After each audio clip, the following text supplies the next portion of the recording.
Welcome to the War Room. Today is our first episode. My name is Chris Ransom, and today we're going to keep it brief. We're going to watch some tape on the upcoming prospects for the 2015 NHL Draft. We're going to watch some Kentucky basketball, and then we're going to watch some Vanderbilt baseball. Now, the reason we're not going to do the NFL is because I already did the NFL, and I had some technical difficulties with the tape. And this thing shut me down after like 6 minutes. It started having technical difficulties, and it eventually froze. And that made me very angry. So we're going to try this one more time. And if we don't get anything up by one, well, fuck it. We did our best. We came up with a good idea where we analyzed draft prospects for the NFL, NHL, NBA, MLB, and MLS draft on Google Hangouts. And we went through the entire NFL draft, and I'm not going to watch something twice unless someone else is on here with me. And from the tape I saw Cardell Jones can make the NFL throws, but he also needs to improve his progressions. He needs more experience as a starter. I saw that Joey Bosa has the complete package. You want to see him use more force and power moves when getting to the quarterback. He has good block shedding. He has excellent swim moves. He has the burst to get to the quarterback if he gets by the offensive line. So really, you have to have a physical offensive lineman with a lot of pass blocking and run blocking strength if you're going to keep Joey Bosa in check. I mean, that's the key to stopping Joey Bosa. If you have that, you will succeed. And if you don't, you're kind of screwed. So with that being said, also Ezekiel Elliott, he has good ball carrier vision, and he's fast. He looks like a top 10 prospect in next year's draft, even though he's a running back. So I like what I saw from Ezekiel Elliott, and that's for Ohio State's football team. Taylor Decker is an outstanding run blocker, but he needs to be more consistent in pass protection. So those are some of the notes I learned. Tidbits I learned. And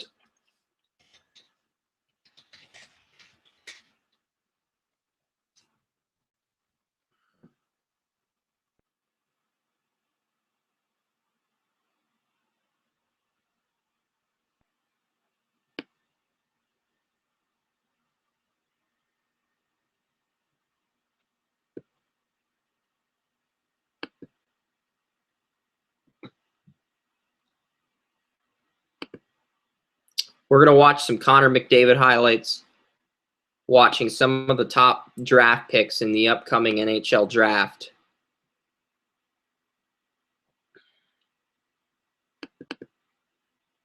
And we'll start with Connor McDavid.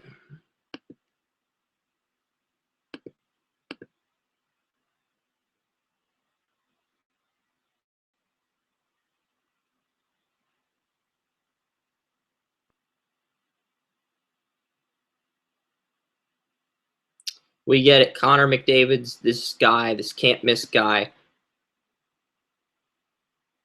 And you see a guy with good skating. He's got outstanding work ethic. He's willing to work out in the locker room. First one in, last one out kind of guy. He'll shoot in between the goalie's legs during warm-ups. That's an unorthodox method, but maybe it's more common than you'd think. Like, he practices how he's going to score before the games. That's unique and authentic. And here you see McDavid behind the net. He's deking. And he's looking for a shot opportunity.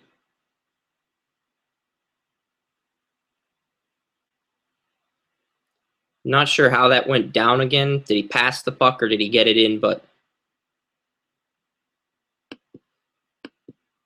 here he uses his deking, and he just decides, well, he's going to tap that in. 97, so he's had, I think he got in the crease in that goal. He passes the puck to his teammate. His teammate scores, so he's got that playmaking ability and excellent stick handling. And this guy's got the offensive awareness to recognize different opportunities. It looks like a lot of McDavid's goals are coming off wrist shots and him finding the opening. A lot of his goals are where he's near the crease in those one-on-one situations, and he's not going to get as many of those in the NHL. But if he does get those opportunities, you're going to see a star. And this guy knows how to use misdirection, does a good job deking with the puck, and he can pass the puck to teammates if he's being covered. So there's a lot to love about Connor McDavid. He is one of the best wrist shots in this draft, and he led the league in points. He had a surreal number of 42 points in 19 games, 43 points, but he dominated the OHL playoffs. And you look at what he did here. He's able to use his wrist shot, and he's a very fast skater. Can use his deking ability to get by. And if he's got a one-on-one opportunity with the goaltender, you're kind of screwed. Here he's being like triple teamed, and he still gets by to get the goal. He's triple teamed. He's using his deking to get by the goalie. And another triple team, maybe this is a different triple team. And this is the IFFH World Juniors. And we see Connor McDavid getting by the goalie. But you see a lot of impressive traits that you look for. You see a playmaker. You see a guy that's unselfish. He's going to get the puck to his team.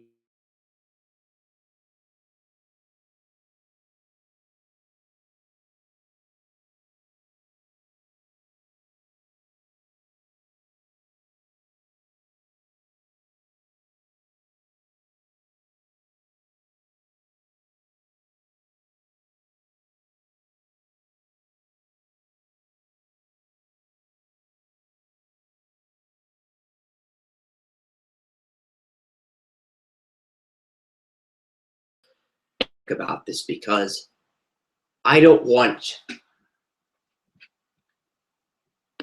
Okay, it's working again, but I think the World Juniors are kind of stupid compared to the actual OHL. So, yeah, so more of these McDavid goals. But this is a pretty complete skater, and I've seen enough to be sold on him being the #1 pick in the draft. You're getting a pretty complete player in Connor McDavid. Now we're going to watch some Jack Eichel highlights. And we're not watching the World Junior Championships. We're watching the Boston University highlights. And Hockey Vids owns this video, so I think that it's going to be pretty cool.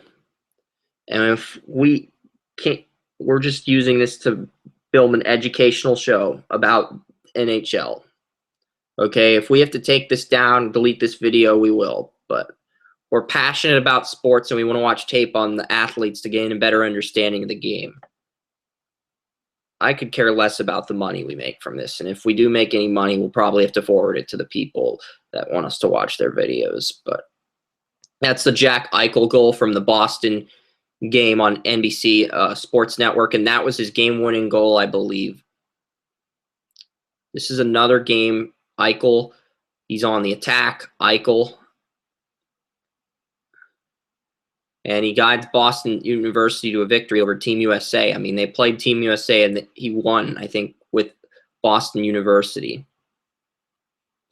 Because that's how good this guy is. He can beat USA with his alma mater.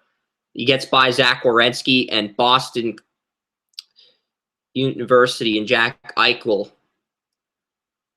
Yeah, I mean, he got by Zach Werenski of the Michigan Wolverines. So clearly this is a very talented player. And this time he passes the puck to another Boston University player. It sets up a scoring chance. What else are you looking for in Jack Eichel? I mean, he reads the play. He sees that 3 defensemen are covering him. He passes the puck to a teammate, and he gets open for the scoring opportunity. And it is a thing of beauty. So Jack Eichel should go second. Connor McDavid should go first. I've only watched a minute of this tape, and I'm already seeing how Jack Eichel is a franchise center, just like Connor McDavid. So we're going to go to the Noah Hanifin highlights.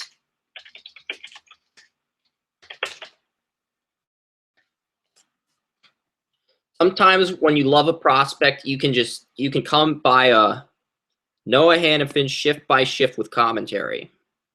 But we're not going to listen to the commentary. Here we go. Hockey Pones owns this. And you need to subscribe to Hockey Pones. That's the thing I'm going to have to do. I'm going to have to start subscribing to all these channels. Even though I don't want to, I'm going to have to in order to get their names out. So, yeah. Subscribe to a lot of different videos on YouTube. I think that's the key to networking.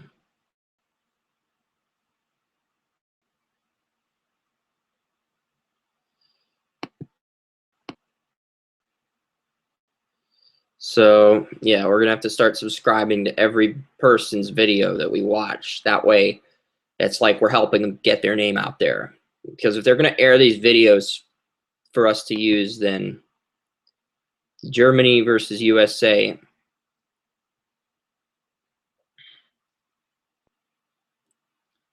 Yeah, that's Noah Hanifin, and Hanifin passes a turnover to the Germans.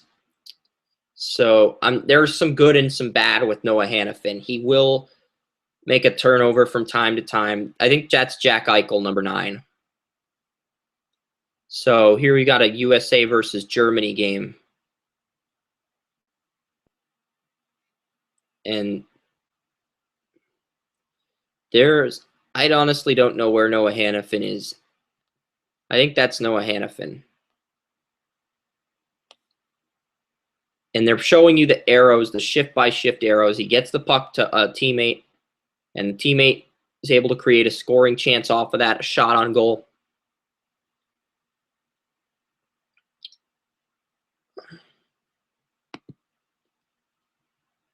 I honestly don't know what to say about him. I mean, Hanifin does a good job preventing that goal.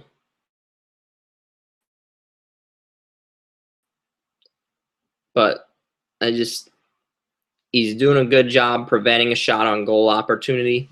So there's some good defense here. Jordan Schmaltz is line mates with him here. So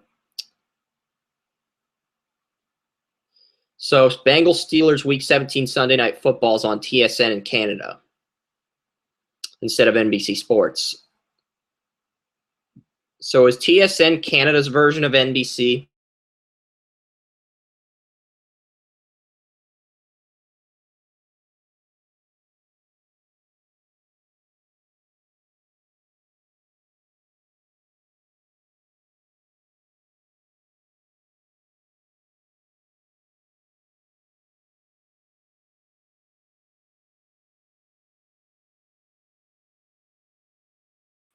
On defensemen like Victor Hedman. I think this guy's more of a line 2 product, and he's going to be a guy that anchors a second line, or he's going to be a number 4 defenseman. But he's a guy that's NHL ready enough to come in and make an immediate impact. But there is no upside with Hanifin. I don't see that long-term upside of a franchise defenseman that I saw in other guys. And I know I'm going to draw some criticism for that, but I don't know. So we're going to watch the Dillon Strome highlights now.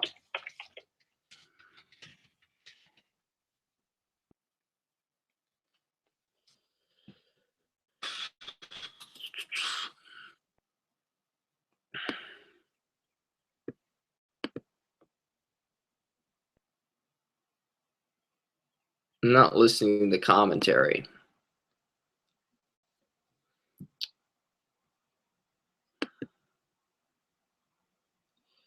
So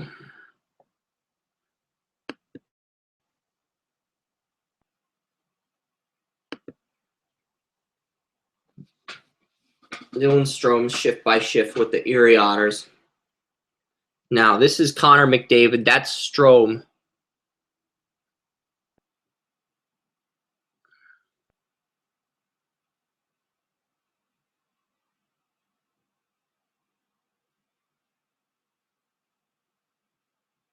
Again, Hockey Pones, subscribe to them.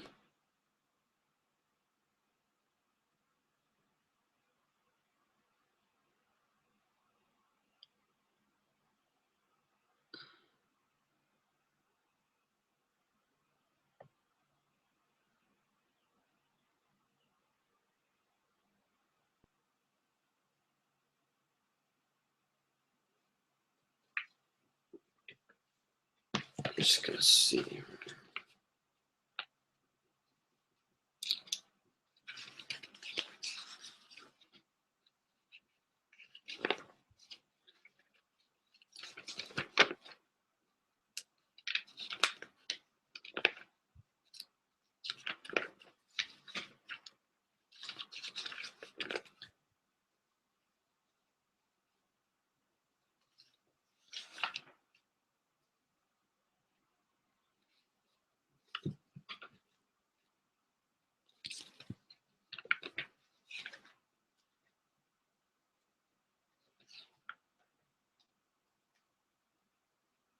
So Dillon Strome is number 19.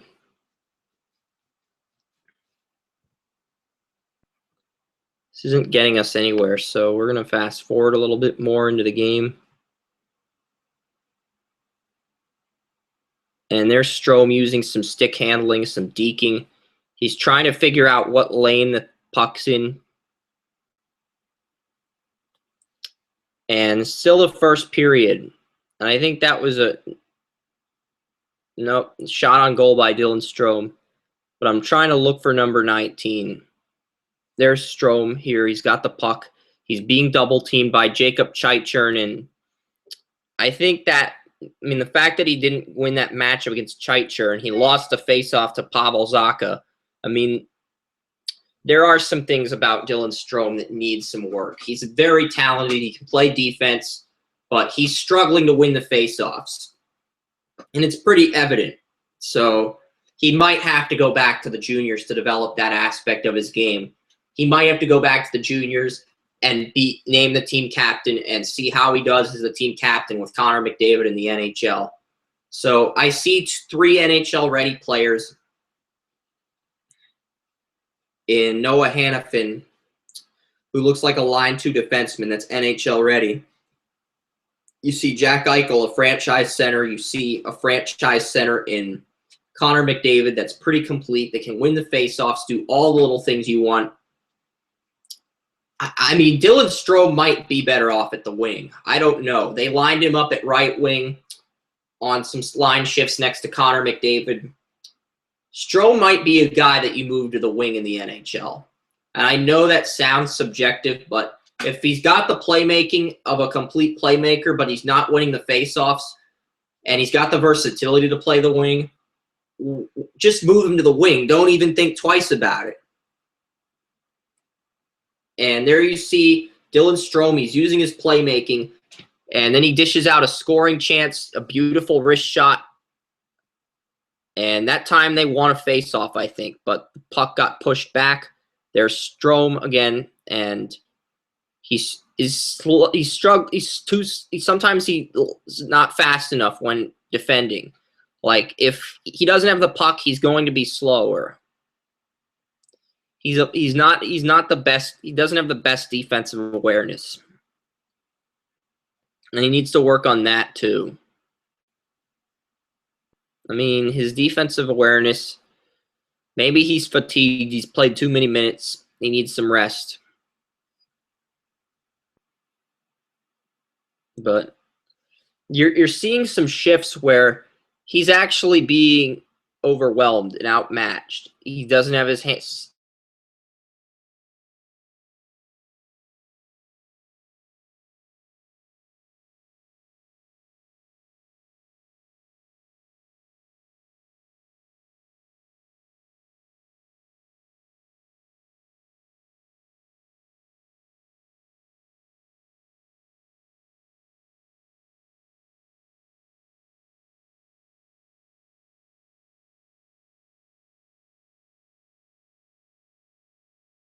And I see a guy that needs one more year in the juniors. So there he goes. There he wins a face-off. So after a rough first period, let's see what he does in the next period. Now he goes on the attack. He's on offense. No, that's not Connor McDavid. Dillon Strome, though. Strome gets the puck. He's cycling the puck, passes it to a defenseman. Next, creates a scoring chance. Bravo. Good job. So He's able to get an assist there just by creating a scoring chance for his defenseman. And Erie, he's definitely a playmaker for sure. He can pass the puck and generate those scoring chances. He's got that ability as an offensive player. And that shift, it looked like he forced a turnover, but he struggles on defense at times. So he's not ready to be on a line one. I mean, if you put this guy on a first line in the NHL, he's going to struggle on defense against some of the better players in the league, because if he's already struggling on defense against guys in the OHL, he's going to be outmatched against top line one centers in the NHL. So this is a guy that you're probably going to have to start him on the back six and develop him over time. I definitely think he'll be ready to play on a first line in 2 years from now. I do think he's going to be a line one center someday, but I think it might be a 2-year project that make him a line one center.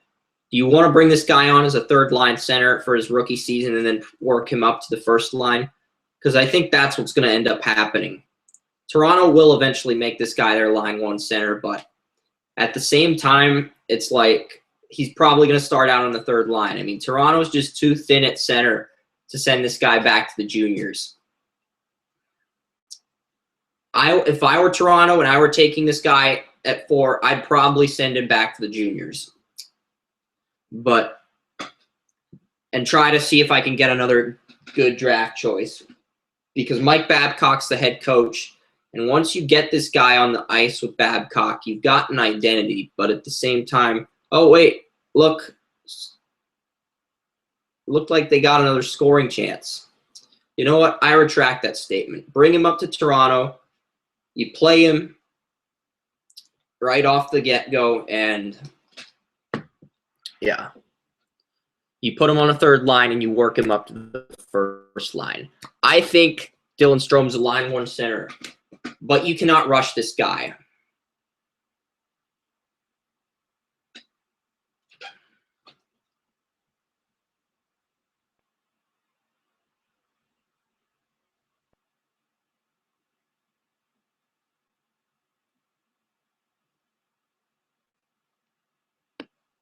So, Mitch Martyr highlights. We're going to watch Mitch Martyr next. And we'll wrap this up here.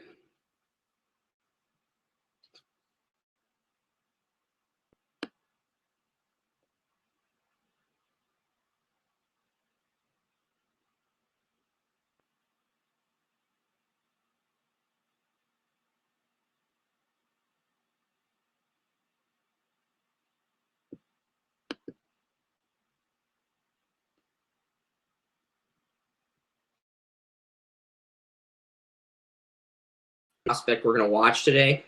The NHL Draft is on June 25th, and I have Martyr as the number 5 player in my mock draft. Carolina is extremely thin at right wing, and I want to see what this guy can do.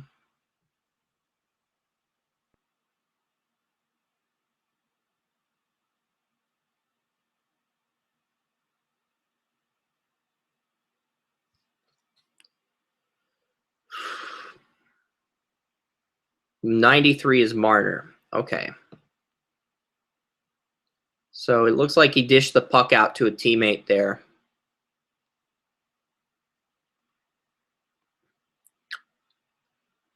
Again, subscribe to Hockey Pones.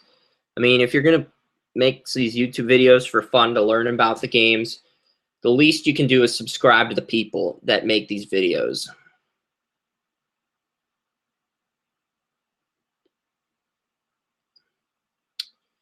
And I don't know, Marner looked a little rusty on that first shift. Plus, there's talk he wants to play center. I think he's a right winger. He played right wing, and that's the position he needs to stick at. He kind of reminds me of Kane a little bit. He does a good job dishing the puck out, cycling the puck, passing it, setting up the scoring chance. Even though nothing happened on that play. And Mitch Martyr.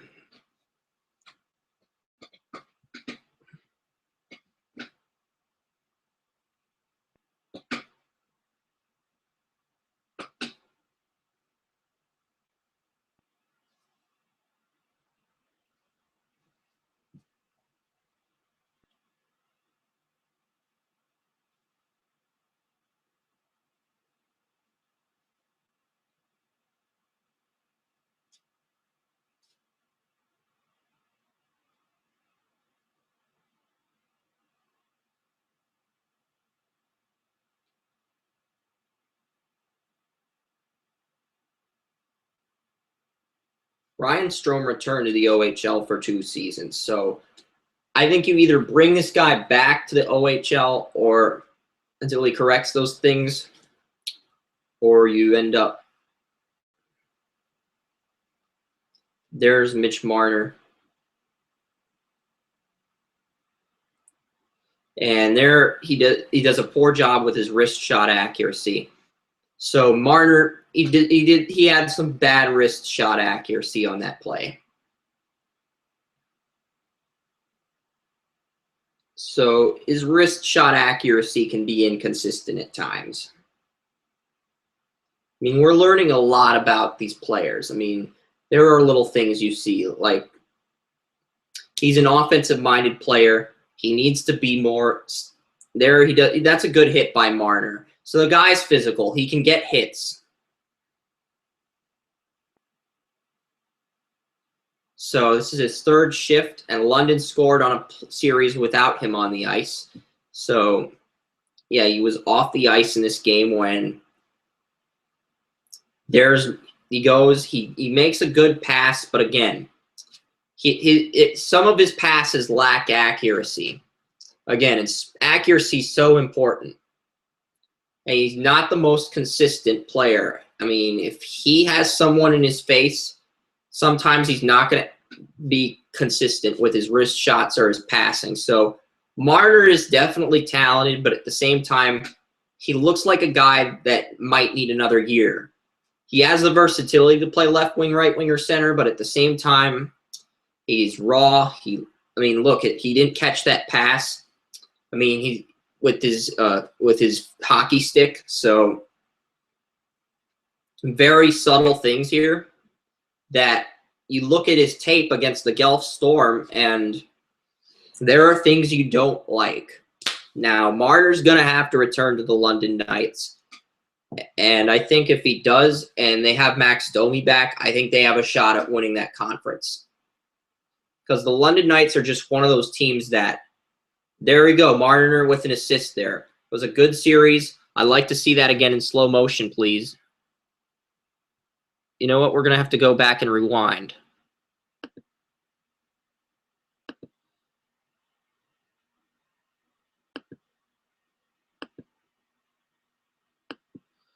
This is the series where they got the goal. So here we see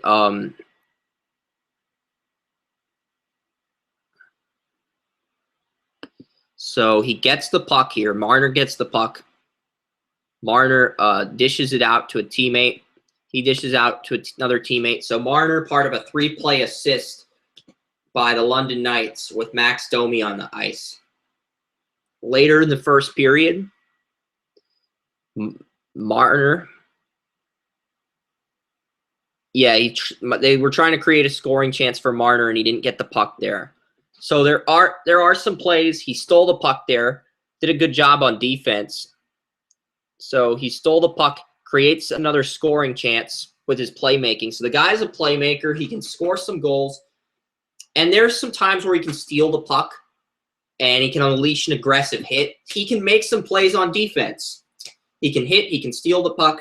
Those are good things. You want to see those defensive intangibles from a highly coveted forward like Martyr. But at the same time, he struggles to catch passes with his hockey stick.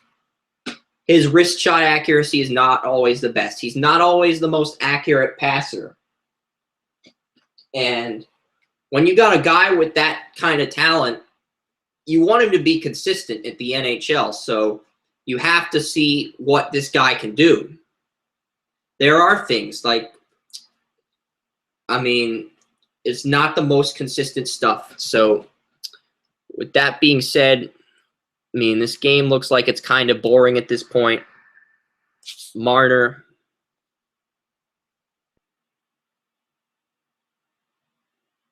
Okay. I'm kind of getting bored of watching this, and we got too much other things to cover, so thank you so much for posting those videos. And let's watch the Kentucky Carl Towns versus Wisconsin.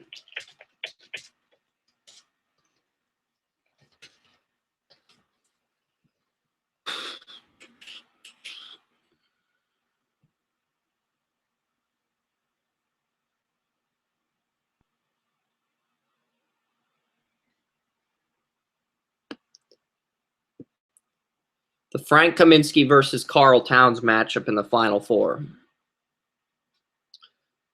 And Draft Express owns this video, and we're not going to post this stuff on our site. I mean, we'll post it on YouTube for you guys to watch, but I don't feel like it's appropriate to post this stuff on our website because I don't.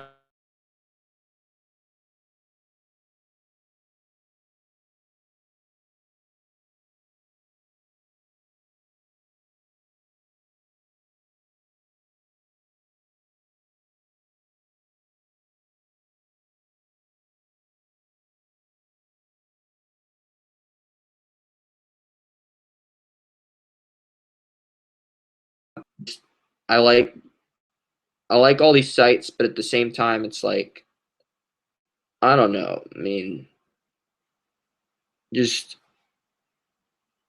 Towns had 16 points. Kaminsky, Towns.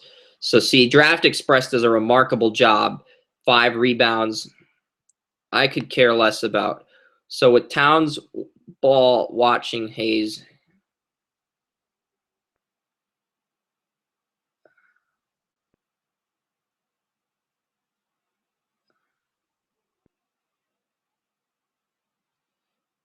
So Aaron Harrison, Lyles have no help. Kaminsky's able to get right by them.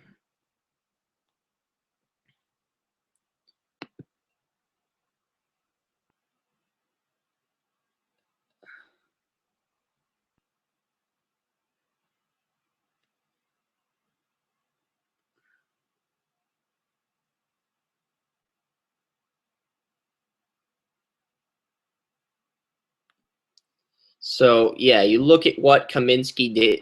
Karl Towns, he looked awful in the Final Four against Wisconsin. He looked outmanned. And Frank Kaminsky displays immense composure there. And, yeah, you look at that wingspan that Karl Towns has.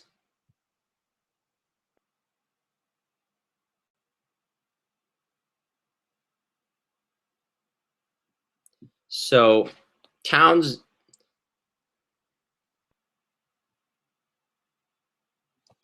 spot ups. So, yeah, Willie Cauley-Stein reacted too soon there.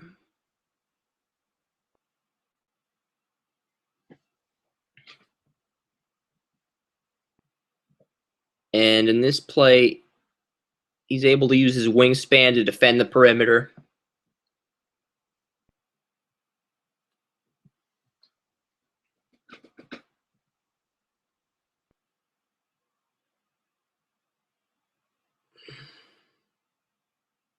We're just doing this for educational purposes with our videos, and because we don't really have our NHL or NBA videos pages coded yet, we don't really feel like putting this up on our site yet, but you can watch the War Room on our YouTube channel. I mean,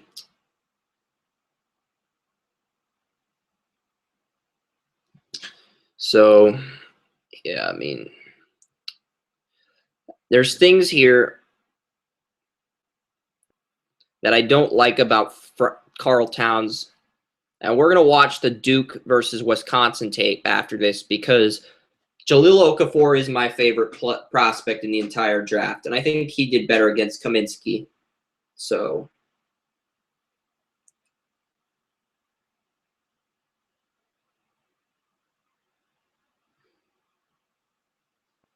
Kaminsky off to the spot.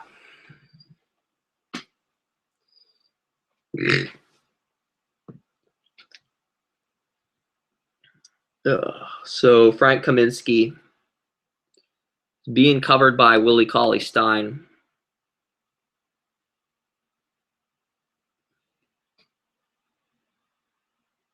Yeah, and Karl Towns is outmatched in this game. Kaminsky had Karl Towns' number.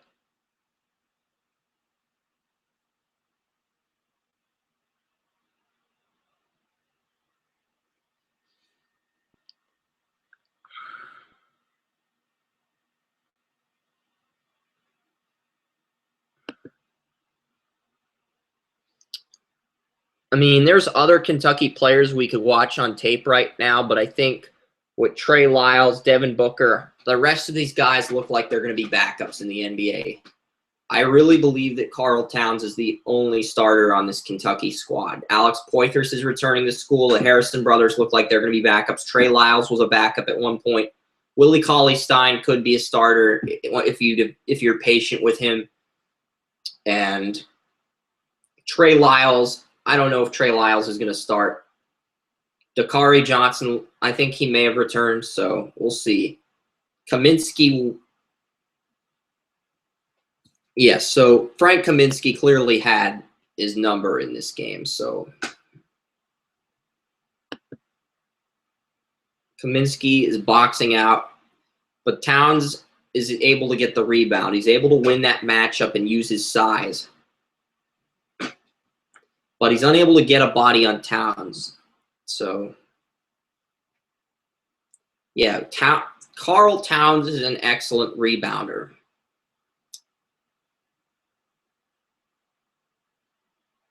And he's very athletic, so he's going to use his size to get the rebounds.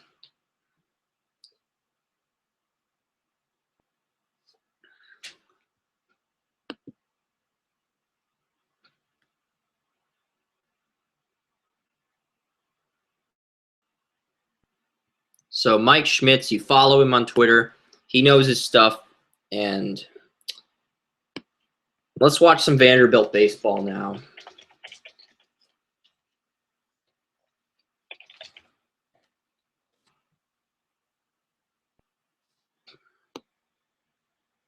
Let's watch some Carson Fullmer. We know Dansby Swanson is the complete package.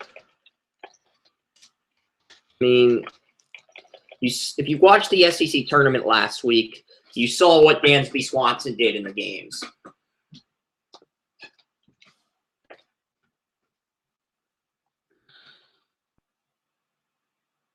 Carson Fullmer versus UCLA. Perfect.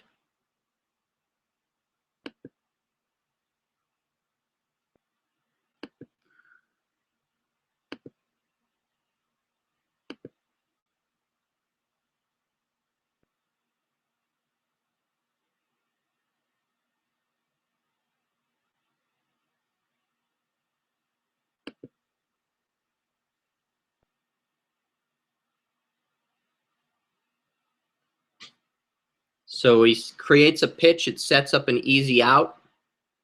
Looks like he threw a fastball right down the middle. Results in a strikeout. Another pitching situation here. Carson Fullmer shows incredible zip. Looks like a bit of a slider or a curve. I can't tell by the pitching motions. That's got to be a fastball. Might be a bit of a slider. I'm like, that's a fastball. So I'm trying to figure out what that looked like a cutter. It's hard to tell. I'm really doing my best. That was a fastball to the outside.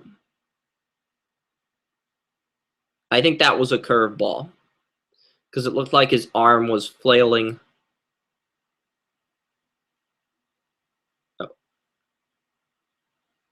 That was a slider. I think that was a slider. I can't tell what pitches the pitcher is throwing. I wish I did know.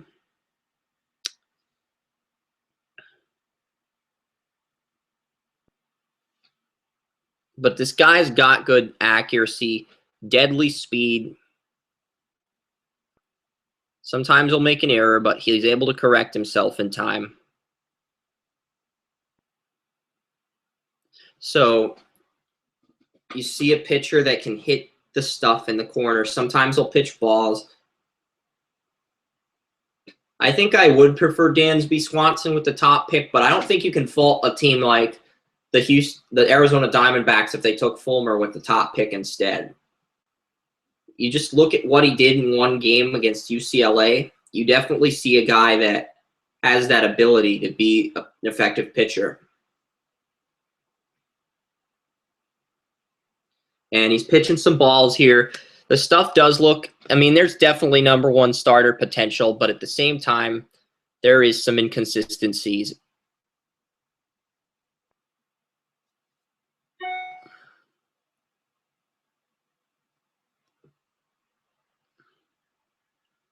Good slider, kind of risky throwing that right down the middle.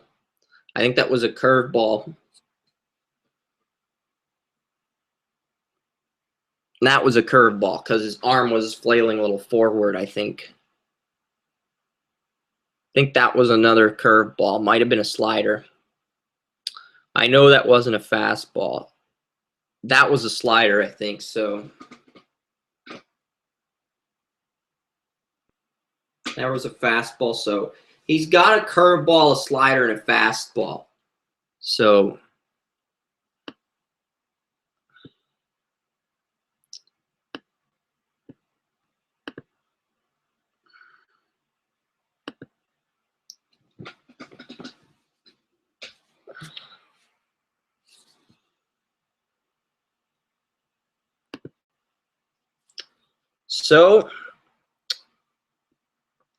all right, so that's going to do it for today's edition of the War Room, but let's talk about what we learned from the tapes. We know that Jack Eichel and Connor McDavid are franchise centers. We know that Noah Hanifin is ready for the NHL, but he's more of a line 2 defenseman than a line 1 defenseman. He doesn't have the upside, but he's going to be an immediate impact plug-and-play guy. So if you need depth in defense, you need a line 2 defenseman, boom, you plug Noah Hanifin into your system and you're set. These other guys probably need more seasoning in the juniors. But Noah Hanifin's the one defenseman from this draft that can come in and make an immediate impact in the NHL, even if he is a line 2 guy rather than a line 1 guy. Dillon Strome, he's probably going to start out on the 3rd line. There's potential for him to become a line 1 center, but it's going to be a 2-year project because he's struggling to win the faceoffs, and there were plays where his defense he was too slow when it came to skating on defense, and you have to look at that as a concern at this point. I'd rather have him in the juniors for another year just to see what he can do without Connor McDavid. Make him the captain, give him the responsibilities, and see what he can do without Connor McDavid. And if he's dominant, you can bring him up and make him a line 1 center in 2016. But at the same time, you want Mike Babcock to coach this guy, coach this kid, and get him as familiar with the system as possible. And then with Mitch Martyr, there were plays where Mitch Martyr didn't catch the puck with his hockey stick. He showed a lack of wrist shot accuracy when shooting shots on goal. He struggled to pass the puck to a teammate. There was a lack of accuracy when he attempted to make a pass. That needs to be corrected. I mean, don't get me wrong. He can make plays. He's a playmaker. He's a very talented skater. But he has to correct those issues. You cannot make the jump to the NHL and make careless mistakes like that when watching the tape. So Marner definitely needs another year of seasoning in the OHL. And some teams think he has that potential to be a left winger or a center with his versatility as well. So if you bring him back to London, you can try him out as a center with Max Domi likely to make the jump to the NHL. And you can see how he reacts as a center, how he wins faceoffs, and you can keep developing his game. And I think he is going to be a right winger in the NHL. And Carolina is extremely thin at right wing. So for the Hurricanes to draft him for the future, keep him in the system for a year, keep Hayden Fleury in the system for another year, and then come back in 2016, that just makes a lot of sense in terms of a logistics standpoint. So you've got that. In the NBA, we learned that Karl Towns, while he's talented, he did struggle against Kaminsky in the Final Four. He does have an advantage when it comes to generating offensive rebounds with his size. He can get you points. He's not as productive as Jahlil Okafor, but we'll open that Jahlil Okafor can of worms tomorrow afternoon, folks. And then after that, you've got the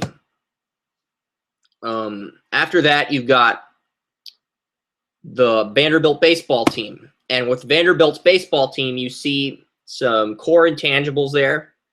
You see Carson Fullmer. He has a fastball, a slider, and a curveball. He does pitch some balls from time to time, but he's got 3+ pitches in the making. And he's got a good changeup as well. He struggled in the SEC tournament, but he was dominant against UCLA, and he was pretty consistent for most of the season. So there were some things. We watched some tape and we learned some stuff about some of the guys. And before this, I did a recording, and I recorded some of the Ohio State players. But the computer froze and it shut me down. But I learned that Joey Bosa, he's a pretty complete player. I wish we could see some more power moves and see Bosa drop back into coverage. Those are two things I'd like to see from Joey Bosa. But besides those two things, he's a very complete defensive end. Cardell Jones, he can make the throws, and the moment he gets his first down or that first third down conversion, he's going to build off that momentum, and he's going to play like an effective quarterback. He might struggle to make progressions right now, but the very split second he gets a third down conversion, he's going to build off that momentum, and he's going to execute and step up to the plate. So that's really something that you need to look for.